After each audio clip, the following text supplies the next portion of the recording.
हिमानी जी, तेलंगाना में जिस तरीके से भारतीय जनता पार्टी ने लोकल बॉडी से लेकर के लोकसभा तक के चुनावों में अपनी उपस्थिति दर्ज की है, वो उपस्थिति सामान्य नहीं है, बिल्कुल सामान्य नहीं है। एक बात बड़ी साफ सी होना चाहिए, बीआरएस के पास एंटी इनकम्बेंसी बहुत ज़बरदस्त है और कांग्रेस क्या उसको अपने आप को विकल्प के रूप में प्रस्तुत कर सकती है? सबसे बड़ा प्रश्न ये है। अगर बीआरएस और कांग्रेस दोनों का मुद्दा एक है, दोनों की तुष्टीकरण की नीति है, तो आप एक बात बताइए कि एक को छोड़ करके दूसरे को कोई क्यों चुनेगा? नहीं कर रहे हैं, पूरे प्रदेश से उत्तर आ रहा है। आप लोकसभा म्युनिसिपैलिटी पर अटके हुए बैठ करके आपको लगता है कि हिमानी जी मैं बोलना चाहता हूँ इसमें कुछ। भैया क्या करें इनका, ये सोचते हैं इनके दो शब्द बोलने से ना 2 वोट मिल जाएंगे।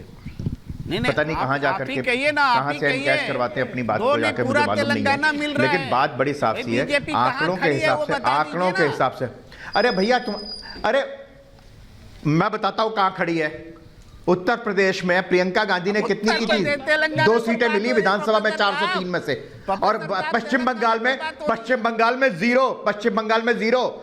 प्रियंका गांधी वो थी ना, उसकी प्रभारी थी ना। एक्सपेक्ट कर रही है जनता, बताइए ना।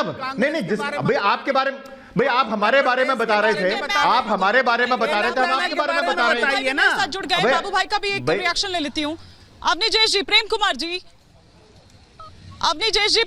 जी एक बार प्लीज, बाबू भाई फ्रीजवाला भी हमारे साथ जुड़ गए, एक बार उनका भी मैं रिएक्शन ले लेती हूँ। बाबू भाई, क्या कारण है कि आप तो क्योंकि मुस्लिमों को रहनुमा बनते हैं, आप उनका नेता बनते हैं, आप ये कहते हैं कि भाई हम ही उनके लिए एक झंडा बुलंद किए हुए हैं, झंडा बरदार हम ही हैं, लेकिन क्या कारण है कि अब वही मुसलमान जो हैं वो AIMIM से किनारा करते चले जा रहे हैं? क्यों हर बैठक में, क्यों हर जगह पर यह पारित हो रहा है कि जो वोट आप इधर देते थे वो वोट आपको ना देकर कांग्रेस को दे दें?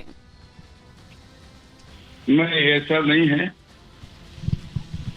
MIM पार्टी एक अपने ईमान पे चलने वाली पार्टी है और MIM पार्टी जुमलों पे बात नहीं करती है, अपने काम पे विश्वास करती है।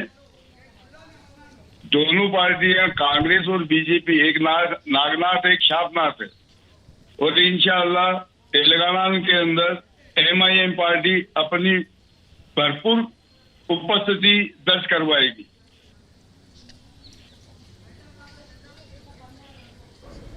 मुसलमान देश खरीद करता है कि इस दिशा में लेकर के जा रहे हैं। मुसलमानों को 70 साल से कांग्रेस ने भरपूर यूज किया है।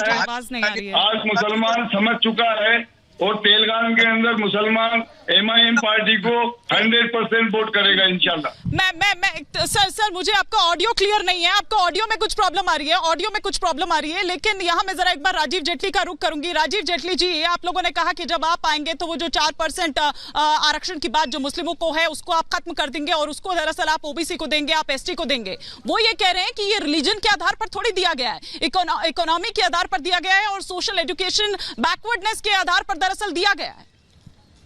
नहीं, पहली तो बात यह है कि अगर इस बात को ये दोनों ही राजनीतिक पार्टियां रखती हैं तो ये अपने आप में प्रूव करती हैं कि मुसलमानों की जो हालात की दुर्दशा है हो रखी थी या हो रखी है उसके जिम्मेदार हम लोग हैं। तो इन्होंने कह दिया कि वो पिछड़े हुए लोग हैं, उनको हमारे को आरक्षण में दे रहा है। अब मैं ये कहता हूं कि 3 राजनीतिक पार्टियां अगर मुस्लिम इस्लाम के आधार पर अपनी राजनीति करेंगी तो इनमें और मुस्लिम लीग में जिसमें जिन्ना साहब हुआ करते थे उसमें क्या फर्क रह गया बताइए? आप लोग राग अलाप रहे थे तब कांग्रेस पार्टी की भूख इतनी बड़ी हुई थी। राजीव जी, आप पसमंदा मुसलमान बड़ा जोर जोर से कह रहे थे, वही हालात पैदा बदल गए। एक पार्टी कहती महीना भी नहीं था, कम से कम 1 महीना तो स्टैंड रखते। तीसरा आज ही बदल वोट करेगा। अरे बाकी लोग, अरे श्रीमान जी, पसमंदा मुसलमान के बारे में क्या है आपकी नीति? अब उसको तो बता दीजिए। नहीं है, केवल मुसलमान के आधार पे भी कह रहे थे, आपके जितने मित्र मीडिया के वो भी कह रहे थे, सारे भाजपा ही कह रहे थे पसमंदा मुसलमान के शोषण किया है और हम विकास करेंगे। अब कहां गई आपकी नीति पसमंदा मुसलमान? मुबारक, हम तो इस अरे सर आप वापस ले रहे हैं ना, आप कह रहे हैं कि हम झूठ बोल रहे हैं, कह दीजिए आप। मुसलमान के पास बिल्कुल तो भारतवासी का वोट चाहते हैं ना। देखिए, पिछड़े दलित, भारतवासी हम कहेंगे आर्थिक रूप से पिछड़े, आप लोगों को आर्थिक रूप से पिछड़े, चाहे वो हिंदू है, मुसलमान है, सिख है, जैन है, पारसी है, सभी को EWS कैटेगरी के अंदर सभी को अन्य जितनी भी योजनाएं हैं उसके अंदर कांग्रेस पार्टी ने सदैव सहारा देने का प्रयास किया है, कार्य किया है। आपकी तरह नहीं है जब मन में आया, जब पसमंदा, जब मन मूड चेंज हो गया तो चेंज हो गया, सारा नैरेटिव चेंज हो गया, सब कुछ ध्वस्त हो गया। श्रीमान जी ऐसे नहीं चलता है। कब तक इस प्रकार से लोगों को अपने बातों के माया जाल में कब तक उलझा के रखोगे? सूर्य उदय हो रहा है, कांग्रेस का सूरज उग रहा है, दक्कन से उग रहा है, देखिए। नहीं तो लेकिन